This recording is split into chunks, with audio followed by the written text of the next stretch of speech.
जाल और मेरे साथ है अखंड पांडे। और मतलब ये बच्चा वैसे तो यार टॉप 10 रैंक वाला बच्चा है।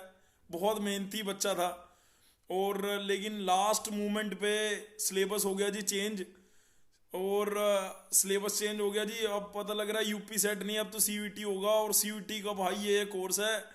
तो आ, वो साइड में उसको कर रहा है, और भाई रुक जाओ रुक जाओ। अरे बातचीत हो रही है यार जरूरी। तू हॉस्टल में है क्या भाई? हॉस्टल हॉस्टल में ना सर, क्लास में चल रहा है। हाँ, ये बात हॉस्टल की अलग बात होती है। मैं घर पे हूँ अपने यार। ये जी सर। पीछे मंदिर दिखाई दे रहा है मेरे उधर ना, आ रही थी लाइट। उधर मैं उस बैक साइड में करता हूँ तो वहां सनलाइट आ रही थी। तो फिर मेरे को ये कॉर्नर पकड़ना पड़ा जहाँ पे सनलाइट ना आ रही हो, है ना। तो बढ़िया है। मेरे को हॉस्टल में यार बड़ा अच्छा लगता है जब पीछे आगे लड़के ही लड़के भाई साहब और मस्ती हो रही हो। क्या वो भी एक दिन होते हैं। लेकिन अब पता है क्या अखंड, आप कहाँ से बिलोंग जी करते सर। हो? अभी तो आप सुल्तानपुर में हो, आप कहाँ से सर बिलोंग करते लखनऊ। हो? सर लखनऊ से। लखनऊ से आए? तो आईटी लखनऊ मिल जाता तो और बढ़िया था यार। आज मैंने 2-3 वीडियो डाले हैं, पता नहीं आपने देखे कि नहीं थी। वो सारे आईटी लखनऊ में थे। मैं अच्छा पूजा गुप्ता, शिखा, जी सर। आशुतोष पटेल, पंकज पटेल, उन वो हॉस्टल भी, वो सब लोगों ने हॉस्टल से किया था। उन लोगों ने भी मेरे से बातचीत करी थी तो हॉस्टल में ही करी थी। और कुणाल, शायद इनमें से कोई तुम्हारे बैच में था। यस सर कुणाल था सर, इसकी 34 रैंक। 34। और आपकी कितनी है? आपकी 30 रैंक है ट्रिपल एम यूटी में, और एकेटीयू यस में सर। 54 है सर। 54 रैंक है। और आपका जो स्कोर था, नॉर्मलाइज स्कोर सीयूईटी का, वो क्या बन रहा था? सर 511 के अराउंड है। 511 के अराउंड इस भाई का स्कोर बन रहा था आउट ऑफ 700। तो यस। इसके हिसाब से मतलब आप इसके मोटे चश्मे पे मत जाना भाई, बहुत पढ़ने वाला बंदा है। और ये एकमात्र बंदा है जो हर बंदे की टांग खींच सकता है, कोई दिक्कत वाली बात नहीं है, ठीक है। मतलब मैं भी उनमें से एक हूँ। तो बढ़िया लगता है जब कोई बच्चा आपको आप आपके काम को याद दिलाए कि भाई तुम क्या कर रहे हो, तुम्हें ये काम करना था और ये भी करना है, ये भी करना है। तो बड़ा अच्छा लगता है। और सही मायने में वही मेरे को लगता है कि वो कोचिंग का फायदा उठा रहा है। जितना आप पोंग करोगे टीचर को, पिंग करोगे, पिंच करोगे, चुंडी लगाओगे, उतना ज़्यादा मज़ा ले पाओगे, मुझे ऐसा लगता है। ठीक है। तो मेरे को अखंड की बहुत सारी बातें याद आती हैं, तो वो भी याद करेंगे। और आज ये अखंड जो हम बातचीत कर रहे हैं ना, ये आपके जूनियर्स के लिए बेसिकली, यस सर। कि आपके जूनियर्स के यस लिए सर। आपका क्या मतलब आपने भी अपने सीनियर को सुना है ना। तो आप अपने जूनियर्स को क्या एडवाइस करना चाहोगे कि भाई तुम मैथ यहाँ से पढ़ लो, तुम इंजीनियरिंग ड्राइंग अगर ले रहे हो तो ये डोमेन ले लो। पहले तो मैंने तो आपके जो आईआईटी लखनऊ में भी गए हैं या कोई एचबीटीआई में गया है, तो मैं उनसे यही पूछता था कि पहले तो ये बताओ कि ये जो पैटर्न चेंज हुआ है, क्या वो पैटर्न, पेपर का पैटर्न, वो डिप्लोमा वाले बच्चों के लिए ठीक है या वो ठीक नहीं है, या यूपी सेट ही सही था, ये सीयूटी सही नहीं है। पहले इस क्वेश्चन से भी पहले मैंने 3 क्वेश्चन पूछ दिए, लेकिन सबसे यस सर। पहले पहला क्वेश्चन दोबारा रिपीट करता हूँ। आप पहले अपने बारे में बताइए। आप डिप्लोमा कहाँ से, फिर आपने अपना सीयूटी रैंक तो बता ही दिया, फिर उसके बाद आपका जो जर्नी रही वो थोड़ा सा बताने के बाद फिर मेरे इन क्वेश्चनों के जवाब देना आप, ठीक है। अगर आप भूल भी गए तो मैं दोबारा से पूछ लूंगा। पहले आप अपने बारे में बताइए, सब बच्चों को, सब जूनियर्स को, या अपने क्लासमेट बैचमेट वाले बच्चों को। हाँ। माई सेल्फ अखंड प्रताप पांडे। मैंने क्लास 10 किया, फिर 12th किया है, देन डिप्लोमा किया है। देन मैंने सीयूईटी का एग्ज़ाम दिया था और जीसीसी का कोर्स लिया था। देन जीसीसी का कोर्स किया, 54th रैंक आई। इसके बाद काउंसलिंग कराया तो केएनआईटी मिला, केएनआईटी सुल्तान में। तो तुम्हें ट्रिपल एम यूटी भी मिल जाता, 30 रैंक थी तो ट्रिपल एम यूटी सर में भी हो जाता। ये सर ट्रिपल एम भी मिला था सर, लेकिन वहाँ गया नहीं, घर से एक तो दूर था और इसकी वजह से नहीं गया, और दूसरी इसकी तो फीस भी हल्की सुल्तानपुर भी तो थोड़ा दूर ज़्यादा। है लखनऊ से। नो सर, ज़्यादा दूर नहीं है सर, अराउंड 150 किलोमीटर है। अराउंड दो 150 घंटे है। का और रास्ता है। Gorakhpur yes sir. गोरखपुर ज़्यादा है सर, वो 300 के अराउंड है। 300 के अराउंड है। मतलब यस सर। आप 3-4-5 घंटे में अपने घर पहुंच जाते होगे यहाँ से? नो सर, 2 घंटे लगते हैं अराउंड, दो 2 से ढाई घंटे घंटे okay. Yes sir. Yes okay. Sir. हाँ फिर ठीक है बताओ। सर बाकी अभी चल रहा है। अभी अभी आपका डिप्लोमा कौन सी ब्रांच में था? सर डिप्लोमा कौन? मैकेनिकल से ही था, यहाँ भी मैकेनिकल ही है। मैकेनिकल से डिप्लोमा था बहुत जैसे मेरी इससे पहले वीडियो अगर आप देखोगे तो पूजा गुप्ता जिसकी AKTU में रैंक आई थी शायद 7, और ट्रिपल MUT में यस रैंक आई थी 2, और उसकी गर्ल्स कैंडिडेट में रैंक थी 1, उसके पास भी मैकेनिकल था, उसने भी अपनी ब्रांच मैकेनिकल ही रखी है। आजकल देखा देखी में बच्चों में पता नहीं क्या वो हो गया था कि भाई बस वो मैकेनिकल का है वो कंप्यूटर ले रहा है, वो EC का वो कंप्यूटर ले ही जा रहे हैं, है ना, बिना सोचे समझे इंटरेस्ट है या यस नहीं है। सर। ऐसा मत करो दोस्तों। अगर यस सर। जैसे अखंड देखो, ये अपना 10th के बाद 12th करी, 12th के बाद डिप्लोमा, वैसे कम बच्चे करते हैं लेकिन इसने ये हायरार्की। सर लेटरल एंट अच्छा, सर लेटल लेटरल एंट्री एंट्री से से था करा डिप्लोमा। डिप्लोमा आपने, लेटल एंट्री मतलब 2 ईयर वाला डिप्लोमा यस किया आपने? Yes sir. Yes okay, sir. तो इसने 10th करी, फिर 12th करी, फिर लेटल एंट्री वाला डिप्लोमा, एंड देन लेटल एंट्री वाली बीटेक कर रहा है, तो बहुत बढ़िया बात है। इसके वो 2 साल यहाँ पे हो जाएंगे फिनिश। अच्छा, फिर भी मैं ये बताना चाह रहा था कि बच्चे क्या करते हैं 10th के बाद ही नॉर्मली डिप्लोमा करने लगते हैं, तो यूपी में थोड़ा सा वो लैग करते हैं, ऐसा यूपी के कैंडिडेट से मुझे सुनने में मिला था। ठीक है, लेकिन अभी अगर अखंड से एक बात समझ में आती है कि भाई अखंड तुम मैकेनिकल ब्रांच, तुम क्यों नहीं यार दूसरी ब्रांच में, तुम्हें क्यों नहीं लगा कि यार कंप्यूटर में रोजगार है, कंप्यूटर में मतलब तुम क्यों नहीं अपनी ब्रांच स्विच किए?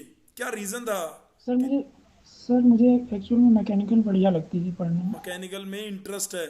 और यस सर, बढ़िया इंटरेस्ट है। लगना, इंटरेस्ट होना, या उसके अंदर आपको पढ़ने में मजा आ रहा है तो ऑब्वियसली वो करना चाहिए, है ना। तो आपको अपनी ब्रांच चेंज नहीं करनी चाहिए। इसीलिए मैं बार बार बोलता हूँ कि बीटेक करना मुश्किल काम नहीं है, लेकिन अच्छे कॉलेज से बीटेक करना और अच्छे तरीके से बीटेक करना, ये एक मेन बात है। ठीक है, आप एक अब ये KNIT सुल्तानपुर में मेरा बहुत खास मित्र था पुष्पेंद्र, वो KNIT सुल्तानपुर का ही एलुमनाई है। मेरी बहुत अच्छी मित्र थी रश्मि गौतम, वो भी KNIT सुल्तानपुर से। वो ये लोग IES हैं, ये लोग IES हैं। मतलब जैसे मैं, वो KNIT से थे, मैं YMCA से था, तो उन लोगों ने भी DTU से ऑप्ट की मास्टर्स, मैंने भी जाके DTU से करी। तो DTU की मास्टर्स के साथ साथ रश्मि मैम ने मतलब जो मेरी सीनियर थी वो KNIT सुल्तानपुर से, तो उनने फर्स्ट ईयर तो करा, शायद सेकेंड ईयर की थीसिस तक करने वाली थी, तो इतने में उसने IES निकाल लिया।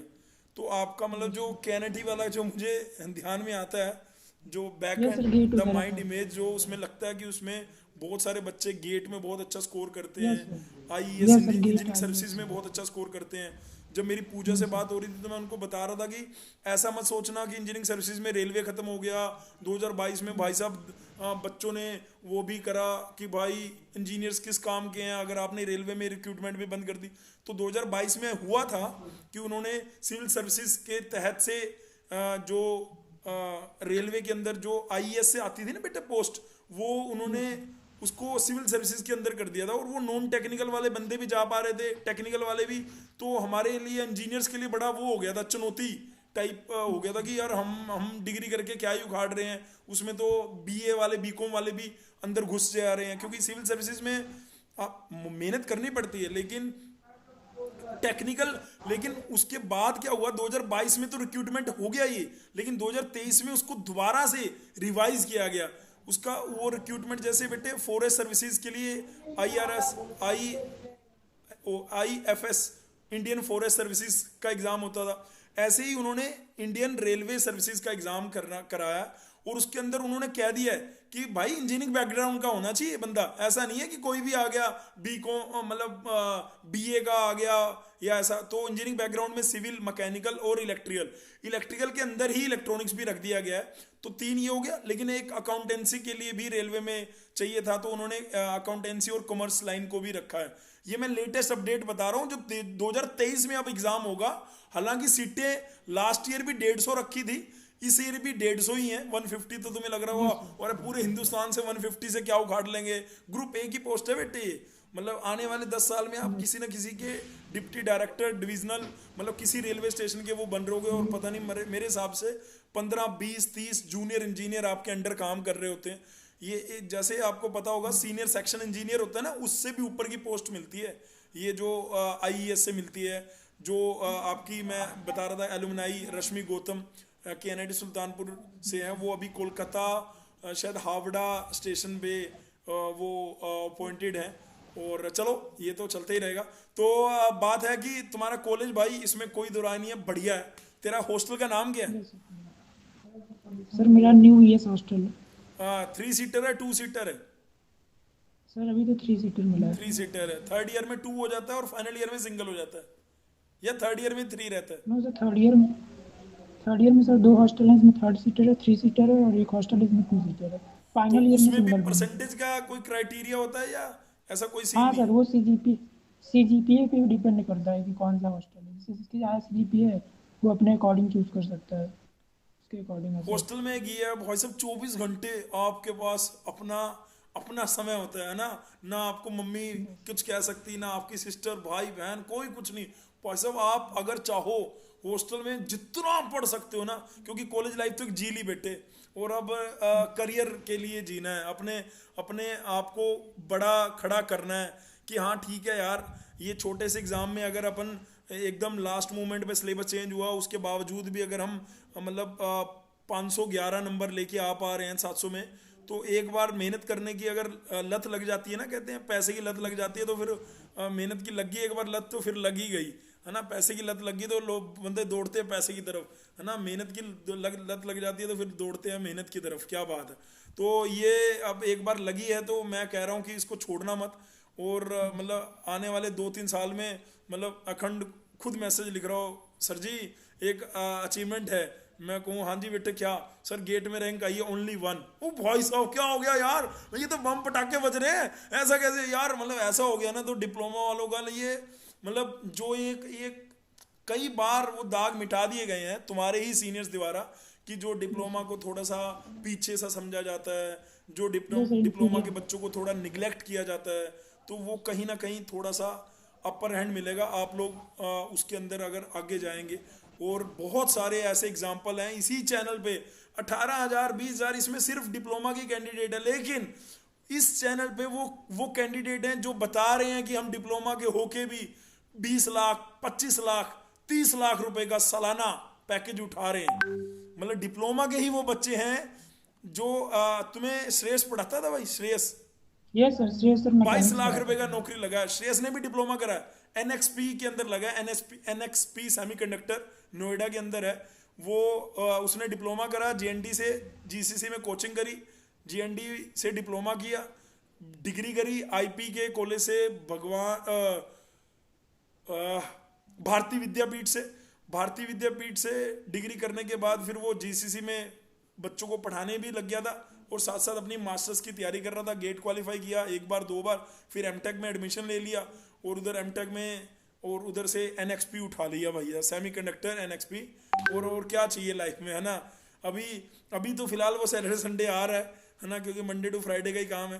तो आने वाले समय में जब ऑब्वियसली जीसीसी इतना पैसा थोड़ा ना दे सकता है ना, जितना उसको उधर मिल रहा है, ऐसा थोड़ा ना हम कर सकते हैं। लेकिन अच्छी बात है, मतलब मैं आपको बता रहा हूँ कि डिप्लोमा के बच्चे मतलब ऐसा नहीं है, बहुत अच्छा भी कर रहे हैं। अपने इसी चैनल पे गोपाल सर आपको पढ़ा रहे थे, गोपाल ने कुछ यस पढ़ाया? Sir, Gopal sir. गोपाल का भी yes sir, Gopal Samsung sir. Research institute के अंदर 16 लाख रुपए का पैकेज लगा है। उसने बीटेक करी, जीएनडीआईटी से डिप्लोमा करा, डीटीयू से पार्ट टाइम बीटेक करी, साथ में नौकरी करी, और उसके बाद वो सैमसंग रिसर्च में लग गया। हर्षित था, उसका स्पार्कल के अंदर लगा है, 26 लाख रुपए का पैकेज है।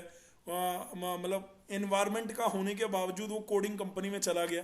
तो बहुत सारे एग्जांपल हैं डिप्लोमा के ही हैं जो मैं बता रहा हूँ आपको। उसको 3 IIM से कॉल थी एमबीए करने के लिए।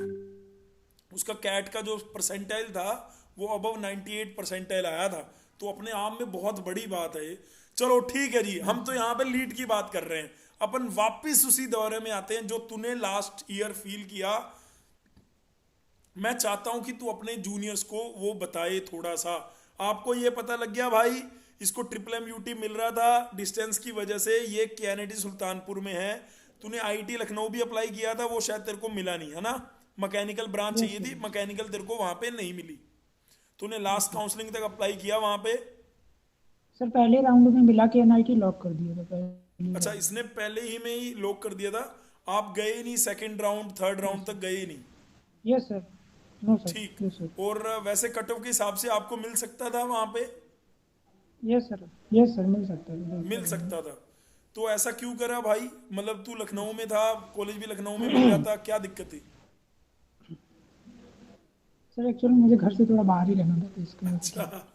इसका थोड़ा अलग अलग मैटर है ना? भाई को भी आईआईटी लखनऊ मिल सकता था, लेकिन भाई ने बता दिया अपना, चलो बढ़िया बात है। ठीक है। तो अब मैं कह रहा हूँ कि जूनियर्स के लिए तू थोड़े से डू डू नोट बता कि नंबर वन यार जूनियर्स को ये कर लेना, नंबर टू ये, नंबर थ्री ये, वो थोड़ा सा बता दे एक बार यार।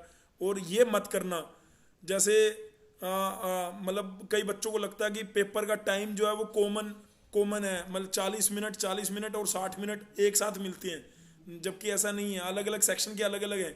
एक बच्चे ने क्या करा, इंजीनियरिंग ड्राइंग की इतनी प्रैक्टिस कर ली कि वो 40 मिनट के क्वेश्चनों को 20 मिनट में कर सकता था। उसे लगा कि वो 20 मिनट जो बचे हैं वो मैथ में यूज हो जाएंगे, ऐसा नहीं होने वाला है ना? तो नो बच्चों को अभी से सर। Yes sir. ये मैं हर वीडियो में बोल रहा हूँ, है ना? अगर आप उसके बावजूद भी इसको नहीं समझोगे सीखोगे तो गड़बड़ हो जाएगी। हाँ अखंड बताओ यार, डू डू नोट आपके जूनियर्स के सर लिए क्या करना चाहिए, क्या नहीं करना चाहिए? तो सबसे सर इंजीनियरिंग ग्राफिक्स तो मैंने ऑनलाइन पढ़ी थी, सर ने पढ़ाया था। उसके अलावा सर मैंने आशुतोष सर ने पढ़ाया था? रचना पब्लिकेशन की। ये सर आज तो बढ़िया पढ़ाया था उन्होंने, तो उनसे पढ़ा था। बाकी रचना पब्लिकेशन की एक बुक आती है सीयूईटी की, इंजीनियरिंग ग्राफिक्स की। उस रचना, पे 2 से 3 बार सॉल्व किया था पूरा, पब्लिकेशन की। Rachna publication. Sir online yes sir. Sir ठीक है। ऑनलाइन वो मिल जाएगी ठीक है। प्लीज ये। यस सर रचना पब्लिकेशन, उसको उसको 2 से 3 बार सॉल्व किया था। इसके अलावा सर मैथ्स क्लास 11 की थी, उसको मतलब क्लास 12 की मैथ का तो पूरा पेपर एनसीईआरटी के सीयूईटी जो का भी एनसीईआरटी सिलेबस है उसके बेस्ड था। अकॉर्डिंग। और आकाश पंडित भी यस पूरा सर। एनसीईआरटी पढ़ा रहा है, मेरे हिसाब से मोर देन सफिशिएंट है वो। यस सर वो तो सर एक्स्ट्रा पढ़ाते हैं, मतलब डेप्थ में पढ़ाते हैं। सीयूईटी में तो सिर्फ फार्मूला बेस्ड ही आता है, मतलब फार्मूला अगर आपको याद है तो आसानी से हो जाते हैं। अच्छा। तो उसके अलावा फार्मूला बेस्ड और सर फार्मूला के नोट्स भी बनाए थे। फार्मूला की जो भी इंपॉर्टेंट नोट्स होते हैं वो सारी हाँ, चैप्टर बनाए तो थे। नोट्स आखिरी तुम में मेरे को रिवीजन शेयर करने के करना, लिए। मैं तुम्हारे जूनियर से शेयर करूंगा पीडीएफ बना के, इफ पॉसिबल। सर एक्चुअल में सर यहाँ पे अभी हॉस्टल में नहीं होगा, घर पे जाएंगे सर जनवरी में, तो आपको सेंड कर दूँगा। कोई दिक्कत तो नहीं, सर कोई वो दिक्कत नहीं। मैथ्स ऐसे पढ़ा था। Yes sir. तो सर मैथ्स में वही है कि मैथ में फार्मूला बेस्ड क्वेश्चंस आते हैं। फार्मूला अगर आपको याद है, पता है कैसे अप्लाई करना है, तो हो जाएगा आसानी से। और बाकी इंजीनियरिंग ग्राफिक्स में वही बताया, रचना पब्लिकेशन और कोचिंग से किया था, जीसीसी का जो बैच लिया था उससे पढ़ा था। रचना पब्लिकेशन बढ़िया बुक है सर, उसको 2 से 3 बार अगर किसी ने लगा लिया तो सीयूटी के मैक्सिमम क्वेश्चन सॉल्व हो जाएंगे। देन उसके बाद जनरल टेस्ट में सर जनरल टेस्ट। जैसे रीजनिंग हो गया। ये सर जनरल टेस्ट में सर इस बार पॉलिटी करके भी कोई वो ऐड किया इन लोगों ने। जनरल पॉलिटी का टेस्ट भी के कोई लिए सेक्शन जो ऐड है। रीजनिंग और क्वांट है, वो मोहित शर्मा सर ये ने सर। मोर देन सफिशिएंट था या ज्यादा था, क्या था? यस सर वो। यस सर सही पढ़ाया था उन्होंने, मतलब काफ़ी बढ़िया से पढ़ाया था। क्वेश्चंस भी उन्होंने काफ़ी कराए थे। उसके अलावा बाकी मैंने खुद से भी कुछ क्वेश्चन सॉल्व किए थे, मतलब जो जीसीसी की बुकलेट थी उससे भी सॉल्व किया था, और बाहर से भी ऐसे नेट वगैरह से भी देख के सॉल्व किए थे। ओके। वो सब थे। और बाकी सर मेरी रैंक कम आने का एक रीज़न आया था कि मैंने जीके और जनरल अवेयरनेस वगैरह नहीं पढ़ा था। पढ़ा ही नहीं था, मतलब एकदम छोड़ दिया था। तो ऐसे वो देखे ही नहीं हम थे। डेली के 10-15 सिर्फ क्वेश्चन रीजनिंग। भेजते थे, अपना हाँ सर। आर्ट क्लासेस चलती यस थी, सर। वो देखता सर था? वो सब देखा था मैंने। यस सर वो नहीं देखते थे। अच्छा, वो नहीं सर देखता मतलब था। थोड़ा बहुत देखा था ऐसे। आखिरी में मैंने ये सोच लिया था कि मतलब जीके पे नहीं ध्यान दिया था मैंने ऐसे, तो उसकी वजह से भी अच्छा। रैंक कम हुई थी। बाकी रीजनिंग और क्वांट एप्टीट्यूड बढ़िया से किया था। अच्छा। रीजनिंग क्वांट एप्टीट्यूड ये सब बढ़िया से किया था। और यही था सर। तो तुम जूनियर को क्या, अभी जैसे दिसंबर चल रहा है, उनका पेपर यस सर। टेंटेटिवली अप्रैल या मई में होगा, तो क्या तुम्हें यस लग सर। रहा है वो 4-5 महीने में प्रिपेयर कर सकते हैं? आराम से सर एकदम। बड़े आराम से कर सकते तो हैं भाई। सबसे पहले तो कॉन्फिडेंटली सर जो मैं। आपके सीनियर हैं वो बता रहे हैं, उनको उन्होंने कोर्स को बहुत करीब से देख लिया है, पेपर को देख लिया है, पेपर लेके रैंक लेके वो इंस्टीट्यूट के अंदर बैठे हैं। क्योंकि मैं बोलूंगा तो आपको लग रहा होगा अरे यार ये तो कोचिंग इंस्टीट्यूट वाले कुछ भी बोलते हैं, अरे ये बच्चे हैं, ये झूठ नहीं बोलेंगे। इनको नहीं, इसको मैंने 10-15 मिनट पहले या 1 घंटा पहले बोला है कि 4:30 बजे मीटिंग करते हैं। 4:30 बजे से भी 10 मिनट मैं लेट हो गया था, उसके बाद हम कनेक्ट किए और हम बातचीत कर रहे हैं। हमारी इसके अलावा कोई बात तो नहीं हुई ना पांडे, हमारी इसके अलावा कोई बात नहीं हुई है भाई। तो ये जो बता रहा है ना, आपको इसको सुनना चाहिए, समझना चाहिए। और ये अगर कह रहा है कि 4-5 महीनों में एग्जाम को क्रैक किया जा सकता है, टॉप 10 में रैंक ली जा सकती है, तो यस, ली जा सकती है। अगर यूपी के किसी कोने में कोई बच्चा इस इंटरव्यू को सुनेगा कभी भी, तो भाई उठो और पढ़ना स्टार्ट कर दो। मुझे अखंड की वो बात नजर आती है, उस कहता है कि सर हम मतलब ये जो सिलेबस अब चेंज हुआ है ना, ये बाहर का कोई भी बंदा, इतना कंटेंट भरा पड़ा है जगह जगह पे, कहीं से भी प्रिपेयर करने वाला अगर हो, अपने माइंड को एकदम स्ट्रोंग कर ले तो कर सकता है। लेकिन क्या होता है कि कोचिंग में क्या है, आपको एक हमारे जैसा बंदा पिंक करने के लिए मिलता है। हमारे जैसे बंदे को आप ड्राइविंग फोर्स भी बना सकते हो, और आप हम जैसे बंदे को ये भी कह सकते हो कि यार ये और चाहिए हमें, ये और चाहिए हमें। तो आपके सिलेबस के अकॉर्डिंग देखो यार, एकदम से बीच में सिलेबस चेंज होना, तो कोचिंग ऐसे थोड़ा ना अपना पल्ला झाड़ के साइड हो जाती है कि यार हमने तो आपको इलेक्ट्रॉनिक्स, इलेक्ट्रिकल, मैकेनिकल वो चीजें पढ़ानी थी और एकदम से हमें अब ये पढ़ाना पड़ रहा है।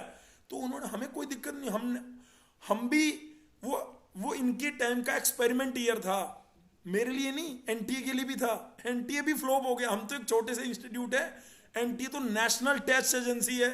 आप #CUET 2022 डालना, आपको दूध पानी सब पता लगेगा कि किस तरीके से एनटीए, भाई साहब, कभी किसी के पेपर नहीं आ रहा, ब्लैक स्क्रीन हो गई है, कभी किसी का ये हो गया। ये मैं ये बोलना चाह रहा हूं आपको कि वो जो इनका बैच था ना, वो एक्सपेरिमेंटल ईयर वाला बैच था। लेकिन आप लोग ऐसा नहीं हो। इस बार एनटीए फ्लॉप नहीं होने वाला भाई। एनटीए बहुत बड़ी एक बॉडी है जिसको सेंट्रल गवर्नमेंट गवर्न करती है, जिसको सेंट्रल गवर्नमेंट चलाती है। भाई साहब, पूरी एक मॉनिटरी है जिसके अंदर JEE, नीट जैसे एग्जाम कभी आज तक ऐसे नहीं हुए। लेकिन वो CUET फर्स्ट टाइम था, कोई आइडिया नहीं था, जो भी हुआ इतने फेज में, 2 फेज 3 फेज, भाई साहब इन्हें भी समझ नहीं आ रहा क्या हो रहा है, कितने सेंटर बनाने हैं, क्या करना है ना। कभी किसी सेंटर में बच्चे पहुंच रहे तो कह रहे हैं जी एग्जाम कैंसिल हो गया, अब इस दिन होगा, वहां पहुंच रहे तो इस दिन होगा। तो ऐसा हर बार नहीं होगा। इस बार देखना कितना स्मूथली एग्जाम एनटीए कंडक्ट करा के ऐसे निकल जाएगा। 10 दिसंबर को हम दोनों बातचीत कर रहे हैं, और मुझे लगता है अप्रैल के लास्ट वीक या मई के फर्स्ट वीक में आपका एग्जाम हो रहा होगा CUET का, जो कि मैं अभी, हालांकि ऑफिशियल नोटिस नहीं आया एनटीए की वेबसाइट पे, लेकिन जो टाइम्स ऑफ इंडिया का आर्टिकल जिसमें वो लिख देते हैं रिसोर्सेज से पता लगा, तो वो उसके बेसिस पे मैं तुम्हें बता रहा हूँ कि भाई ये तुम्हारी डेट रहने वाली है। और अखंड के हिसाब से या किसी भी बच्चे के हिसाब से इस एग्जाम को बड़े आराम से तैयार किया जा सकता है। दूसरा, अखंड से पूछ लेते हैं कि यार इसके लिए कोचिंग की जरूरत है या नहीं है। मान लो अगर मैं अखंड तेरे को बता दूं कि भाई पूरा CUET का रिकॉर्डेड हम ओनली 5000 में बच्चों को प्रोवाइड करा रहे हैं, विद टेस्ट सीरीज, विद सारा मटेरियल, रिकॉर्डेड क्लास कंप्लीट 5000 में। और भाई साहब अगर इनको लाइव टीचर चाहिए, कंसर्न चाहिए, तो वो इनको 10,000 में प्रिपेयर करा रहे हैं। उसमें मान लो आपके कितने टेस्ट लिए होंगे हमने CUET के, ऑलमोस्ट कितने टेस्ट हुए होंगे आपके? 12-15-20 के अराउंड। सिर्फ 12-15-20 तो नहीं, टेस्ट तो बहुत हुए भाई। 12-15-20 तो सिर्फ रीजनिंग हो गए होंगे। जनरल टेस्ट हमने बहुत सारे कराए थे, हमने टॉपिक वाइज रीजनिंग क्वांट के टेस्ट कराए थे, जर्नल टेस्ट कराए थे, इंजीनियरिंग ड्राइंग के टेस्ट अलग से कराए, मैथ के टेस्ट, RT, ये वो पता नहीं कितने टेस्ट कराए हैं। शायद तूने ध्यान नहीं दिया होगा। टेस्ट करीबन बेटे ज्यादा नहीं तो 60 से 70 तो मैं बड़े आराम से काउंट कर सकता हूँ आपके एकेडमिक ईयर में। बता दे मैं अगर कुछ गलत बोल रहा हूँ। आपने कितनों में पार्टिसिपेट किया वो अलग बात है, लेकिन टेस्ट इतने हुए थे, सर यही होंगे सर 70-80 है ना। तो उस अगर किसी बच्चे को तैयारी के साथ कोई 60-70 टेस्ट प्रैक्टिस करने को मिल जाए तो एग्जाम कितना इजी हो जाता है यार। यस सर, एग्जाम कितना इजी हो सकता है कि अगर आप घर बैठे हैं, आपने क्लास सारी जहां से भी देख रहे हैं जो भी, और आप अपने टेस्ट जो हैं वो प्रैक्टिस कर रहे हैं दबा के, तो मेरे हिसाब से वो काम जो है वो इजी हो जाता है। बाकी 24 मिनट हो चुके हैं, मुझे नहीं लगता अखंड हम दोनों की बातें, क्योंकि आजकल यार कैरी मिनाटी का जमाना है, आजकल भाई अलग अलग लोगों का जमाना है, हम लोगों को कौन सुनने वाला है। लेकिन मैं ये तेरे को कहना चाह रहा हूँ अखंड भाई, एक बार लास्ट बार मैं ये जानना चाह रहा हूँ कि क्या तेरे को लगता है कि भाई बिना कोचिंग भी तैयारी की जा सकती है, या कोचिंग से थोड़ा सा प्लस मिलता है, ये सर मिलता है प्रेशर। या बिना कोचिंग, कोचिंग तैयारी की जा सकती है वैसे? सर मैथ्स में दिक्कत होती है सर, एक्चुअल में मैथ्स डिप्लोमा में जिसमें। रीजनिंग क्वांट हो जाएगा तो यार। सर जैसे कोई होते हैं ना एसएससी वगैरह की तैयारी कर रहे होते हैं, तो उनके लिए इजी पड़ता है क्वांट एप्टीट्यूड। हाँ, मैथ्स मैथ्स और डिप्लोमा से जिन्होंने किया है उनकी मैथ्स थोड़ी वीक होती है वैसे। और इंजीनियरिंग मैथ्स, ड्राइंग आपने लिया था, अगर आप, क्योंकि आप मैकेनिकल से थे, अगर आप कंप्यूटर या आईटी बैकग्राउंड से होते तो मे बी आप कंप्यूटर ऑप्ट करते, या ऐसा जरूरी नहीं है तब भी आप इंजीनियरिंग ड्राइंग ही लेते? सर इंजीनियरिंग ड्राइंग ही लेते क्योंकि सर आसान था। बहुत से बच्चों आसान है, उसका ने, सिलेबस भी कम है। यस सर कम है। कंप्यूटर साइंस में काफ़ी बच्चों ने लिया तो उनके नंबर कम आए थे। वो सीएस से थे, सीएस सी लिया, फिर भी उनके नंबर कम है क्योंकि सर आसान आया था, पेपर भी आसान था, उसका सिलेबस भी कम है। बिल्कुल ठीक कह रहा है भाई ये, बिल्कुल ठीक बात कह रहा है, और मैं इसकी बात के साथ एग्री कर रहा हूँ। ठीक है। और अखंड तेरे हिसाब से क्या चीज़ें बच्चों को नहीं करनी चाहिए, और तेरे भी जब 5th सेमेस्टर के 6th सेमेस्टर के एग्ज़ाम आए होंगे तो बीच में ये सीयूईटी का भी सिलेबस चेंज हो गया, ये वो तुम्हारे पास तो और भी हडल काफ़ी थे, तो आप कैसे मैनेज कर रहे थे, कितने घंटे आप डेली के दे रहे थे पढ़ाई को अपनी? सर मैंने तो लास्ट के 2 महीने में लगभग 4-5 घंटे डेली पढ़ते थे ऐसे। 4-5 घंटे डेली कंसंट्रेशन कैसे बनाते थे, सीटिंग कैसे देते थे, आपका मन नहीं करता था? आप यस सर लखनऊ वो में तो हो होता कुछ, था। भाई लखनऊ में यस तो सर, वैसे भी फेमस है घूमने फिरने के लिए। यस सर ये तो होता था सर। स्टार्टिंग में तो नहीं हुआ था, बाद में तो फ्लो बन जाता है वो जब पढ़ते रहिए, स्टार्टिंग में नहीं बनता। तो जूनियर्स को मतलब कैसे फ्लो बनना है वो बता यार, वो भी कैसे दें सीटिंग, मतलब क्या मन में तेरे चलता था, प्रेशर कैसे क्रिएट करता था, एम्बियंस कैसे बनता था, ड्राइविंग फोर्स क्या था तेरा, क्या था क्लिक? मम्मी पापा कुछ कहते थे, मेरे जैसा टीचर कुछ सर मुझे बोलता एक्चुअली था? में बढ़िया, सर बढ़िया ये था कि किसी बढ़िया कॉलेज से बीटेक करेंगे, और ये भी था सर मन में कि बढ़िया जॉब पानी, बढ़िया सैलरी, तो गेट वगैरह क्रैक करना ही पड़ेगा। उसके बिना मतलब जो सैलरी है वो 10 से 15 के अराउंड ही रहती है। बीटेक हो या डिप्लोमा हो, 20 से ज़्यादा तो नहीं होती है। तो ये था कि गेट वगैरह तो क्लियर करना ही पड़ेगा, तो उसके लिए एक बढ़िया कॉलेज मिलेगा, तो एक बढ़िया इन्वायरमेंट रहेगा तभी मतलब हो पाएगा। तो वो भी एक क्या रीज़न बात था है, क्रैक करने का। क्या बात है। तो तो किसी सोशल मीडिया पे नहीं था तेरे को, क्रिकेट क्रिकेट आज ईशान किशन ने डबल 100 मारा है भाई साहब, पूरे यस सर। इंडिया में, पूरे हिंदुस्तान में वाह वाह वाह वाह वाह। एकमात्र इंडिया ही ऐसा कंट्री है जिसके 3 प्लेयर, सॉरी 4 प्लेयर, नहीं 3 प्लेयर नहीं 4 प्लेयर, 4 प्लेयरों ने 200 मार दिया यार। एक कंट्री जिसमें से, मात्र एक कंट्री जिसमें से 4 प्लेयर 200 मार गए, वीरेंद्र सहवाग, यस सर। सचिन तेंदुलकर, और एक था रोहित शर्मा, और एक यस लास्ट उसी का ईशान प्यादा किशन। अपना ईशान किशन, है ना? क्या बात है, 4 भाई साहब, तो मतलब अपडेट भी देते रहते हैं साथ साथ आप लोगों को, है ना? तो तेरे को भी कीड़ा नहीं था ऐसे क्रिकेट क्रिकेट का? और फिर उस दिन फिर क्या करता था? सर मतलब ये ना, आप जब सोचते हैं कि मुझे यहाँ पे जाना है, ऐसे करना है, तो वहाँ से ध्यान अपने आप हट जाएगा। जैसे मुझे पढ़ना ही था कि ऐसे करना ही था कि ऐसे, जब मैच देख रहे हैं तो लगता है टाइम वेस्ट हो रहा है, या अभी पढ़ना है ये देख रहे हैं, तो उसको माइंड में ले आते थे कि एडमिशन नहीं मिला तो क्या होगा, तो अपने आप से अंदर से वो पढ़ने वाला आ जाएगा, तो पढ़ने लगता। जूनियर्स के लिए कुछ लास्ट में टिप्स बताना चाहे भाई, ये चीज़ यहाँ से कर, ये वो तूने सर बता दी। यस अ, सर। सर हाँ, मैथ्स के लिए बोलेंगे, सर मैथ्स पे थोड़ा ज़्यादा ध्यान देने की ज़रूरत होती है, क्योंकि सर मेरे साथ भी बच्चे जो एडमिशन जिन्होंने लिया है उनका, मतलब कुछ बच्चे जैसे कि एनआईटी में हैं, मतलब उससे आते हैं ना, वो कोटा वगैरह से आते हैं, उनकी रैंक 500-600 थी, वो भी आ गए हैं। उन्होंने बताया सर उनकी रैंक क्यों खराब आई, क्योंकि मतलब वो मैथ्स पे उन्होंने ध्यान नहीं दिया। उनके जनरल टेस्ट में भी अच्छे नंबर थे, और इंजीनियरिंग उसमें ड्राइंग में भी भी अच्छे नंबर थे। ड्राइंग में, यस इंजीनियरिंग ड्राइंग में भी थे, लेकिन मैथ्स में उनके 60-70 मार्क्स बन रहे थे, इसकी वजह से रैंक गड़बड़ हो गई। सर अगर मैथ्स पे थोड़ा एक्स्ट्रा एज पहले से लेके चलो, मैथ्स की एक्स्ट्रा प्रैक्टिस करनी ही पड़ेगी, क्योंकि सर उसका सिलेबस भी ज़्यादा है। सिलेबस मेन है क्योंकि सिलेबस उसका थोड़ा वाइड है, तो उसको पहले से एक्स्ट्रा टाइम देना पड़ेगा मैथ्स को। बाकी रीजनिंग और एप्टीट्यूड और ये तो हो जाएगा।